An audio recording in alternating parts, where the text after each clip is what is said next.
see what the time starts. All right, folks, we're going to go ahead and get started on our first session in this block. My name is Jeremy McQuigge. I'm from Ottawa, Ontario in Canada, and I'm really excited to be here today to share with you a bit of my lived experience and my dissertation work. This presentation is Revolutionizing Training, Unlocking Competency Recognition Through Work-Based Learning for Inclusive Labor Market Attachment. I'm going to jog visually through the first couple of slides. The slide decks will be available to folks, and we could talk ad nauseum on each of those slides. I really want to get to 2 slides in the middle that are sort of the bread and butter of the conversation. And then I'm going to leave some contact information for you at the end of the slide deck, and we can have lots of additional conversations around this work. So I'll just start by putting up a frame of reference. You can Google me. I don't like traditional introductions or bios, but I do like to share with folks where I'm coming from, the lens that I see the world through. I'll just highlight for folks that I'm the eldest of 6 millennial children. That's very important. I grew up in a rural community in Ontario where I'm based out of, and I've spent a considerable amount of time teaching individuals and helping people transition to post-secondary. And so I bring all of those contextual elements to the conversation this afternoon. A quick introduction to the organization that I represent. What I will say about the Council Advancing Work-Based Learning is that we are essentially a voluntary regulatory body for the practice of work-based learning. We're governed by a global ends policy to advance a boundaryless, ooh, that's a tough word. I'm sorry, translators.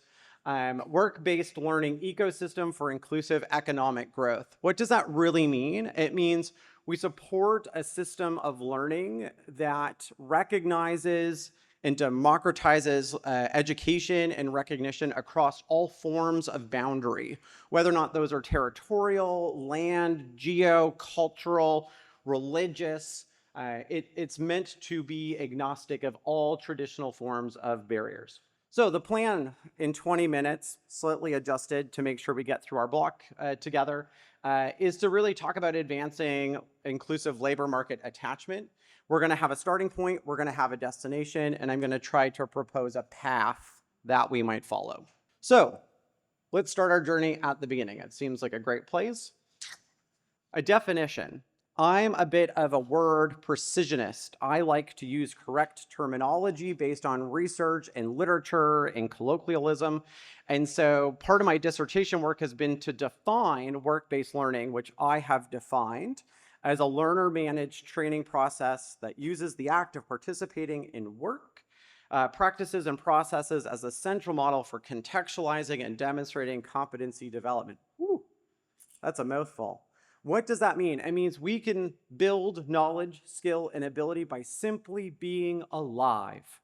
It does not have to come through employment. We learn skills, knowledge, and abilities by caring for our children, volunteering in our neighborhood, going to our local church or synagogue, wherever you may choose to worship. We learn it through community, we learn it through tradition and ritual, and all of that is valid. All of those are valid ways of us to develop and contextualize learning. And so therefore it's this transdisciplinary field. It's not education, it's not business, it's not the humanities, it's all things, because we live multidimensional, multidisciplinary lives. So I wanted to come up with a graphical way to sort of condense a dissertation onto one slide, and this was my best attempt. I want to highlight on this particular slide the purpose of this conference, and that is my understanding of open learning being a democratization of learning. And work-based learning predates all formalized Western forms of education. And we sometimes think we have the education thing sorted out in the Western world. We do not.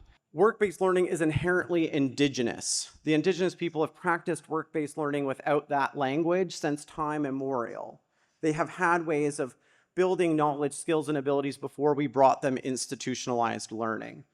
Apprenticing is an interesting domain. It's the oldest form of a recognized large-scale work-based learning system that happened across Western Europe between the 7th and the 16th century.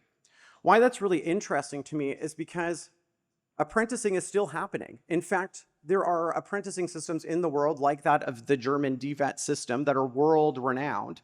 But what happened in the 16th century is we started to institutionalize apprenticeships.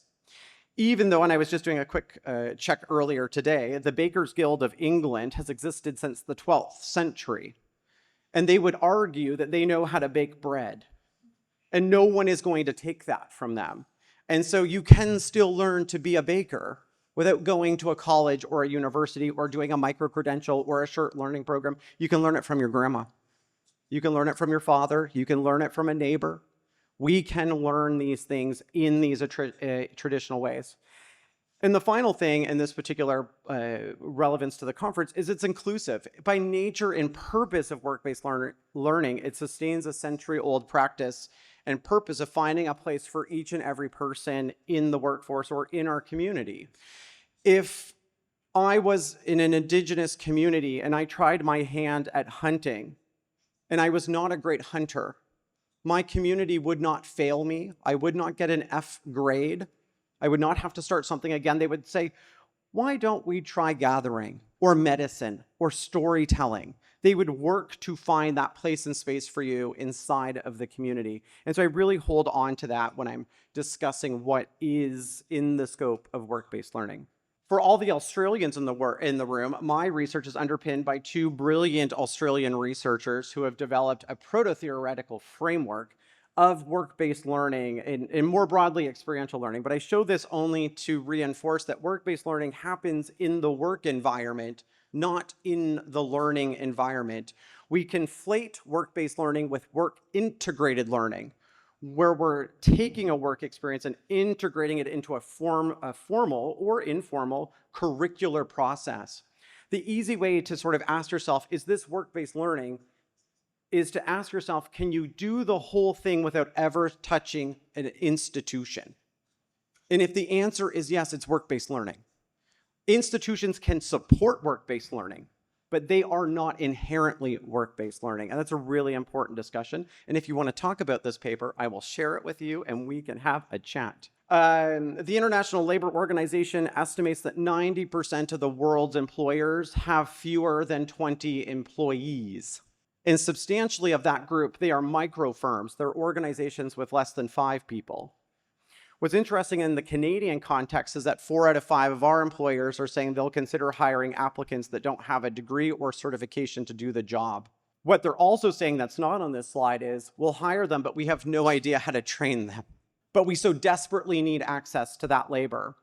So what do they need? They need to be able to learn through work. They need to be able to learn through the job on day one. So the destination, how do we get there? Here's the plan at the Council Advancing Work-Based Learning. We're doing 4 things that we think are really critical. One is we're working with the Digital Object Identifier Foundation on the International Standard Organization, and I'll come to that box in a second, to create what we're referring to as the work-based learning numbering system. This is an indexing permanent record system of training items and training units that can be demonstrated through the act and process of work. And I'll just give you a little insider there. That first number after the 10, the 5 there, is the ESCO occupational pillars. So we are drawing from that. The 124 is the ISO code for Canada. So this tells me that this particular unit came from Canada. In the 4345 is a combination of the agency that's approved that training item or unit, and then the individual unit or training item number. This is really important because it actually creates for the first time a way for us to license and rapidly deploy content around the globe. This is the equivalent of having an ISBN number for learning. Really, really cool stuff. We are working internationally with 4 different organizations to become an ISO accredited organization specializing in work-based learning. And so if anyone is an ISO expert or fanatic or activist, I'd love to connect with you because that's a really important place for us. We are advocating around the world for national training levies, and so I'm really excited to hear that there's a number of things happening in that space. We could spend a whole day talking about national training levies, as we found out in the last session. The important part about the national training levy is that without that national training levy, small businesses can't hire the next employee. And if they can't hire the next employee, they can't get the next job off the board, the next order out the door, which means less money in the register. We know this investment leads to higher payroll. Higher payroll means payroll tax. This is how governments recover the money. This is from a friend of mine. His name is Daniel. He's the Secretary General of the Future Talent Council, who introduced me to the Swedish concept of lagom, which is just enough. And so work-based learning is designed to be just in time, just for me. So I want to quickly touch on the trifecta. This is the whole purpose of what we're doing and why we're doing this work. Work-based learning is underpinned by three core facets. One is lived experience. The second is occupational recognition. And the third is academic recognition. And all three of those things lead to goal 8 from the social development goals, which is quality work and economic growth. Far too often we think that training is an education topic, that it's goal 4, it's actually goal 8. What's really interesting for me in this space is that this trifecta is my own lived experience. I grew up in a rural community. I did not have access to post-secondary. And I started working for my local municipal government. I got really good at my job having no formal education or training. Turns out now I know that I was trained by my community, which is a whole interesting self-reflective experience. But I got really good at something to the point that my mayor said, I can't help you anymore. You need to go somewhere else. You need to find new learning. And so I went to an academic institution. And it turns out when I landed at that institution, I became involved in student affairs. I became an orientation leader. I became responsible for students and housing. And I very quickly gained occupational recognition. I had no formal credential in student affairs, no master's degree, no doctorate. I wasn't a researcher, but I was named best employee in Canada. And best, I know, thank you. My recognition is here. I also won several accolades from international bodies in student affairs, and yet none of that was validated through lived experience. It was validated because I was meeting standards of an occupational group, and no institution in the world would ever recognize that. There is nowhere for me to take that to get academic recognition, and yet I don't need it. It's okay. It's okay for me to have had that experience, to know how to articulate it, to know how to put it on a resume. I don't need that validation because of some of the other choices I've made, but I can look at this diagram and see how people don't account for often two of the three elements. They choose to put all of their effort in the academic recognition and then graduate with no occupational recognition. Or they go all in on occupational recognition. I've been a trucking dispatcher for 30 years. And I really want to start a business, but the bank won't recognize that experience because I didn't get it from my local university. Or my community is rural, and we just help each other do the things we need to do. And we don't think about occupation, and we don't think about the institution, but we're a thriving community without regulatory occupations, without formalized education. So this is a really interesting sort of space to me. So how do we get here? It's all through partnerships. I can't express this enough. I often say to people, I'm not a map maker. I don't have the perfect solution here. It's in partnerships. It's partnerships with Main Street businesses, regulatory bodies, institutions, governments, mothers, sons, husbands, wives, civic leaders, church leaders. I've really been able to distill this into 4 primary components. One is we need a universal demand that all credentials, all forms of credentialing need to be 100% RPLable. This whole idea that some countries allow 50% and some are 20%, it doesn't make any sense. In professional occupations, that's pre-baked in. In apprenticing, that's been pre-baked in since the 6th century, and we've forgotten that. Individually owned wallets, we've talked about a lot at this conference, but individuals need to own that register, that log of all of their credentials indefinitely. We need government leadership, which we've talked lots about. This one is really important to me, rapid continuous improvement. We can only dialogue for so long before we have to just start. Because another cohort of students can't wait. That small business employer can't wait another year for another symposium, another conference, another white paper. They need the labor today. And the irony is that in every single country in the world, and I've looked at about 165 of them at this point, you can legally just do work-based learning tomorrow. You can just start recognizing bread making and hair braiding and welding and carpentry. And are there regulatory bodies and occupations? Yes, but they're not the majority of the jobs.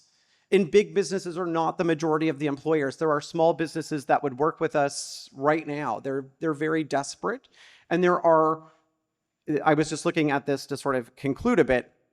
The reason I'm so passionate about this is really the 1 in 5 not in education, employment, or training youth in the world who are supposed to be in post-secondary. They are of age to be there, and they're not because they don't meet traditional requirements. They have socioeconomic factors.